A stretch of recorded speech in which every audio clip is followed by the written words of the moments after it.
Hello，大家好，大家好。我哋先介紹個嘉賓先，不如你自己介紹下你自己。係啦，咁我個名咧叫 Catherine，咁 Grace 咧就叫我凡凡嘅，係啦，咁我叫 Grace 都叫龜龜嘅，我都慣咗叫佢龜龜。我都叫佢學好啲英文。咁我哋今日個題目咧就係即係婚姻令你有咩改變嘅？我覺得婚姻令我改變就係更加有責任感嘅。你對婚姻嘅第一印象係乜嘢咧？我細個嗰時候咧，其實我唔覺得我會結婚嘅，嗯，因為當時細個嗰時候會見到，通常見到媽咪會鬧爹哋咯。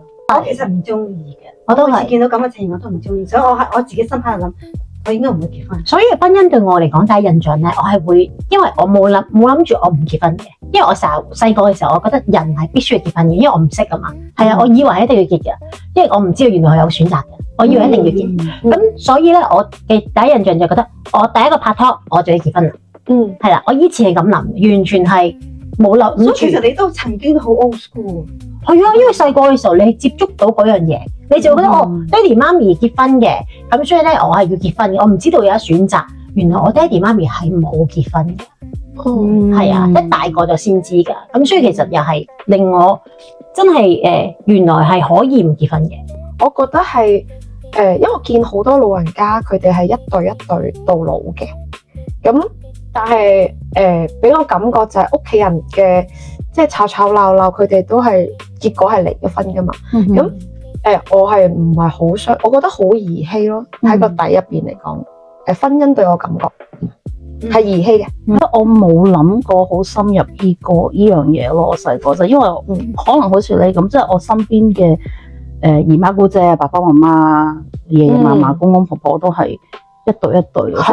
我冇從來冇諗過話你可以結婚或者唔可以結婚，或者結婚係咁閒嘅，因為或者結婚係一個好 important 嘅嘢，因為你覺得佢係出現喺你嘅 daily life 裏邊。係啊，係啊。所以我從來冇去諗過點解啲人會將婚姻、愛情即係會拉埋一齊，話係婚姻係愛情嘅墳墓。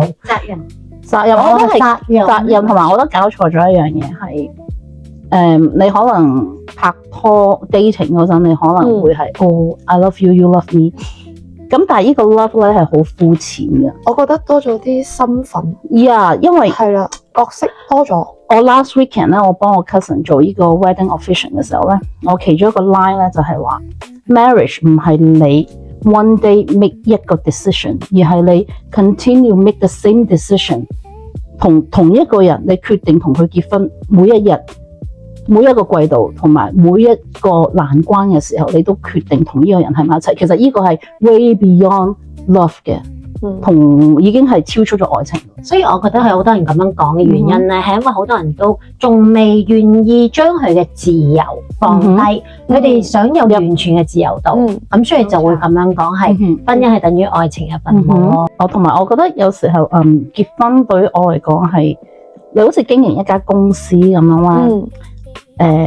有好多嘢係合作嘅形式，冇錯，就好似打比如，如果你想你老公去洗咗個碗，你係叫佢喂洗碗咯，因為我都有翻工嘅，咁佢有翻工，大家一齊放工，right？咁佢又攰，我又攰啦，咁我就會點解你攰咗成日都好似咁有精力咁嘅？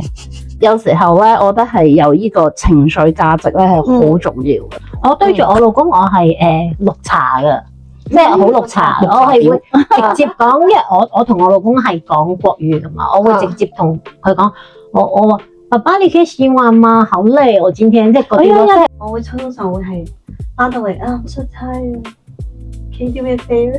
都好 sweet 啊，係啊，即係我會同佢講 ，Can you do me a favor please？I can't wash the dish，Can you do that？我哋都好溫柔喎，係啊，係啊，不嬲都係㗎。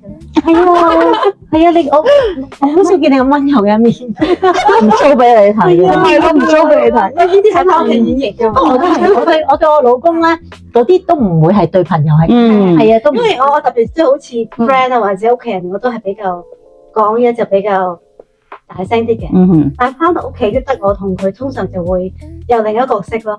如果你對住佢同好幸福啊！其他人都同一個角色嘅話，咁佢咪覺得自己唔 special 咯。但係你翻到屋企，佢又 turn 咗個 channel 喎，佢又唔一樣喎。我覺得應該嘅，因為始終你兩個人都會揾一啲默契而家搞下氣氛啦，有陣時。我第一次見你咁樣啊！哎呀，觀眾都有福啦。我哋會見到邊一個缺嗰個位置嘅，自然補上嘅，我哋連講都唔使嘅，即係眼見嘅。即係譬如好似洗碗佢又會做，但通常都係我做嘅。即係譬如如果有人邊個煮嘢食都好啦，即係我屋企係我奶奶幫手煮嘢食噶嘛，咁就佢煮咗嘢食就我就好自覺地會洗咗啲碗，洗淨少少，佢哋仲未搞掂咧，就係我奶奶包尾嘅。咁你哋點樣分配你哋嘅譬如工作時間啊、二人時間啊？特別有小朋友啦，即係我大咗啦已經。但係你點樣分配？我自己咧就係我老公翻嚟咧，我哋就會一齊食飯同睇電視嘅，每一日都一定要嘅。咁星期六日就盡量係一齊出去啦。我哋 weekend 就會係上樓上一齊食飯，一齊睇煲劇咯。如果唔係就會響樓下唱 K 咯。哦，即係有嘅，佢唱 K 㗎。係咯，唱 K 唱啲 K-pop。佢老公上次唔唱㗎，唔係嗰日響度佢唔唱嘅，但係佢見淨係唱俾你睇。見到我獨自喺度唱歌，佢就會陪我唱。咁佢可以唱啊！佢可唔可以當睇唔到我哋啊？咁你哋屋企嘅分工啦，係點樣分工啊？譬如係洗衫啊、煮飯啊、買餸啊咁嗰啲分工，你哋係點樣分工嘅咧？我老公好中意去 shopping，即係去買餸，成日都每次都係問我哋幾點去買餸。咁好我都係講係，因為都係屬於我哋拍拖嘅其中之一。但係你哋係一齊出去買餸？係，我哋永遠係一齊。 OK，係啊。衫褲咧就我哋各住各洗嘅，我仔女都係佢自己搞掂。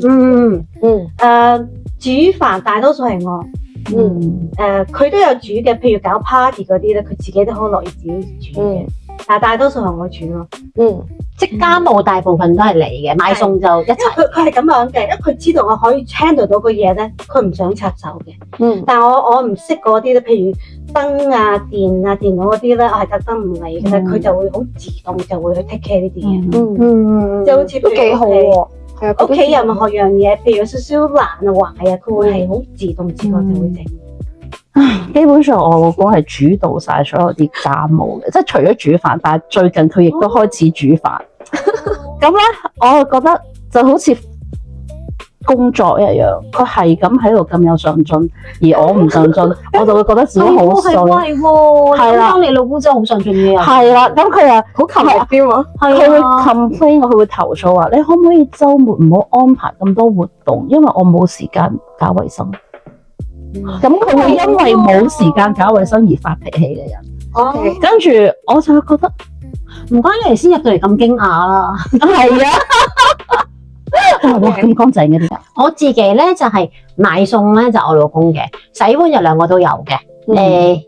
洗衫咧就各自各洗大家嘅。咁但係咧就清潔衞生呢啲咧大部分都係我嘅。我就清潔就通常係淨係處理我自己間房同廁所嘅啫。大部分廳啊、廚房嗰啲全部都你奶奶係，因為我奶奶好正，我奶奶好好嘅，真係好好嘅。佢係因為佢好有潔癖噶嘛，即係對呢啲嘢係好 care 嘅，咁就盡量唔打攪都唔打攪嘅。你嘅婚姻啦，令你嘅缺點或者係弱點有啲乜嘢嘅改善咧？勤力咗，仲要諗嘅。因為你不嬲已經好好啦，係你已經太好啦。其實我覺得你不嬲好好嘅，冇乜特別啲嘢需要改善咯。即係我同佢，唔係都大家都有一齊要有進步嘅，都會見到大家見到佢努力某一啲嘢，我自己又要跟埋上去努力。如果大家觀眾有乜嘢嘅想法，你會覺得婚姻係好啊，定係覺得冇必要咧，都可以同我哋 share 嘅。好啦，拜拜。